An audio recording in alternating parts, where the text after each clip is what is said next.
হয়ে যায় যে আমি বাড়িতে এবার কি করে জানাবো, কি করে বলবো যে নবীকে আমি ভালোবাসি।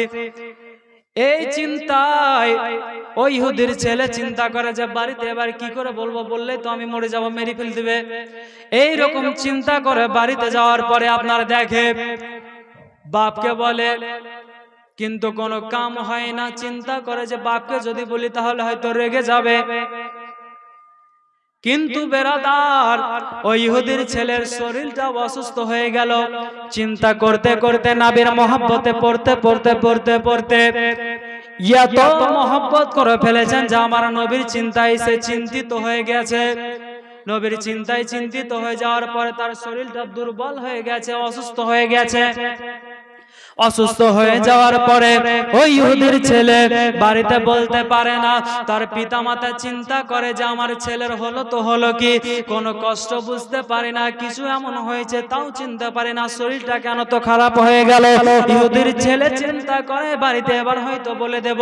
ইহুদির ছেলে ইহুদিকে ডেকে বলে, আল্লাহ আব্বা গো, একটু তাড়াতাড়ি শোনো, একটা কথা বলবো। বলে, বলো তাড়াতাড়ি। বলে, আব্বা গো,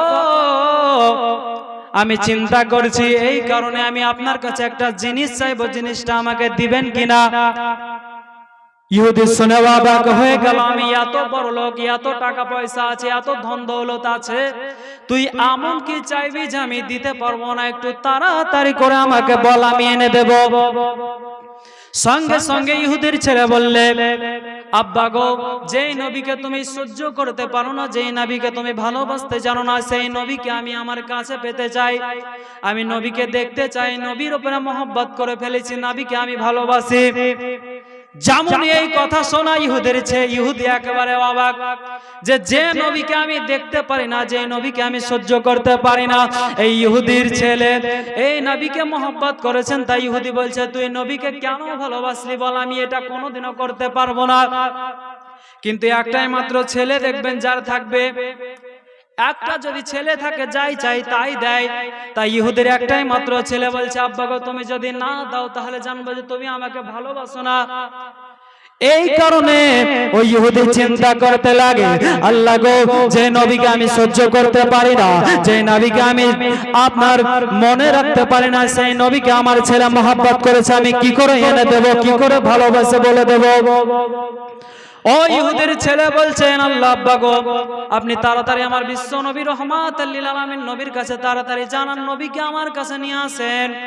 ইহুদি চিন্তা করতে লাগে, অবাক হয়ে যায় যে এখন আর কিছু করার নাই। নবীর কাছে চলে যায়। নবীর কাছে যাওয়ার পরে ওই ইহুদির ছেলে তার পিতাকে যেন তার কাছে পায়, নবী বিশ্ব নবীর কাছে পাঠিয়ে দিলেন। আমার বিশ্ব নবী রহমাতুল লিল আলামিন নবীর কাছে গিয়ে বলছেন, নবী গো, আমার ছেলে একটা রয়েছে, যেই ছেলে আপনাকে মহব্বত করে ফেলেছেন, সেই নবীর কাছে আপনি, সেই বাচ্চাটার কাছে আপনি তাড়াতাড়ি চলেন, না হলে হয়তো সে মরে যাবে। আমার বিশ্ব নবী রহমাতুল লিল আলামিন নবী কত দয়ালু নবী, আপনি হলে হয়তো বলতেন যে তুই তো আমাকে 24 ঘন্টা গালি দিস, 24 ঘন্টা দেখতে পারিস না, আমি তোর বাড়ি যাবো, এইরকম করে হয়তো বলতেন।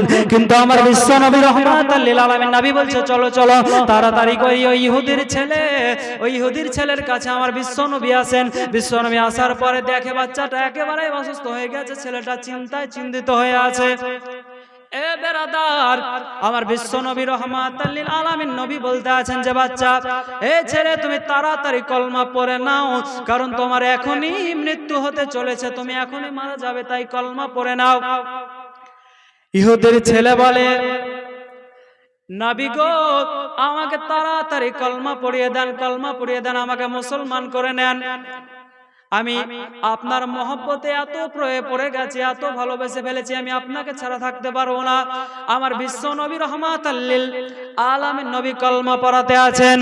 কলমা লা ইলাহা ইল্লাল্লাহ, বলেন লা ইলাহা ইল্লাল্লাহ, জোরে বলেন লা ইলাহা লা ইলাহা ইল্লাল্লাহ মুহাম্মাদুর রাসূলুল্লাহ সাল্লাল্লাহু তাআলা আলাইহি ওয়াসাল্লাম যেমনই আমার বিশ্ব নবী রহমাতাল লিল আলামিন নবী ওই ইহুদের ছেলেকে কলমা পড়ে মুসলমান করে নেয়, সঙ্গে সঙ্গে ইহুদের ছেলে ইন্তেকাল করে যায়।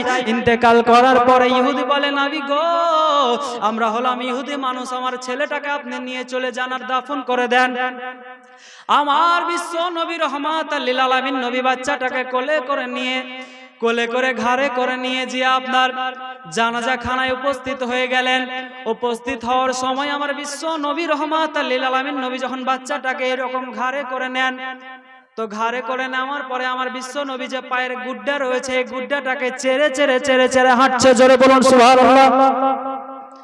আমার নবী গুড্ডা যাকে চেড়ে চেড়ে চেড়ে চেড়ে হাঁটছে। সাহাবায়ে কেরামগণ দেখছেন যে আমাদের নবী বিশ্ব নবী রহমাতাল লিল আলামিন নবী পাকে কেন চেড়ে চেড়ে চেড়ে হাঁটছে। এ বেরাদার, সাহাবায়ে কেরামগণ লক্ষ্য করে রাখলো যে নবীকে জিজ্ঞাসা করব দাফন করার পরে কবরের মধ্যে ইহুদির ছেলের লাশটাকে নিয়ে যাওয়ার পরে আমার বিশ্ব নবী রহমাতাল লিল আলামিন নবী ওই লাশটাকে নিয়ে যখন কবরের মধ্যে নামাচ্ছেন, কবরের মধ্যে যখন শোয়াতে যাবেন, তখন আমার বিশ্ব নবী যেন মুচকি মুচকি হাসছে।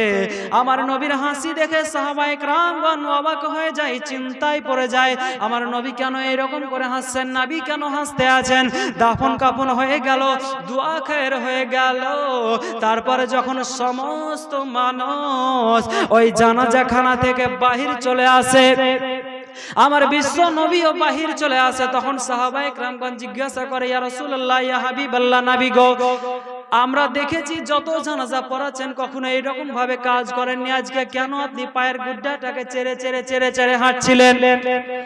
আমার নবী বলেছিল, সাহাবারা শোনো, আমি গুড্ডাটাকে চেড়ে চেড়ে এই কারণে হাঁটছিলাম, কারণ যখন ওই ইহুদির ছেলের লাশটাকে আমি নবী ঘাড়ে করে নিয়ে যাচ্ছিলাম, আল্লাহর হাজার হাজার ফারিস্তারা, আল্লাহর হাজার হাজার ফারিস্তারা ওই জানাজার ময়দানে উপস্থিত হয়ে গেছিলেন।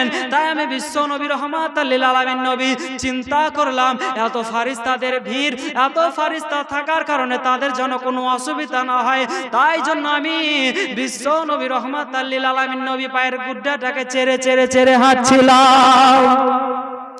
আবার জিজ্ঞাসা করা হলো, ইয়া রাসূলুল্লাহ, ইয়া হাবিবাল্লাহ, যখন তার লাশটাকে কবরের মধ্যে নামাচ্ছিলেন তো কেন এরকম ভাবে হাসতেছিলে।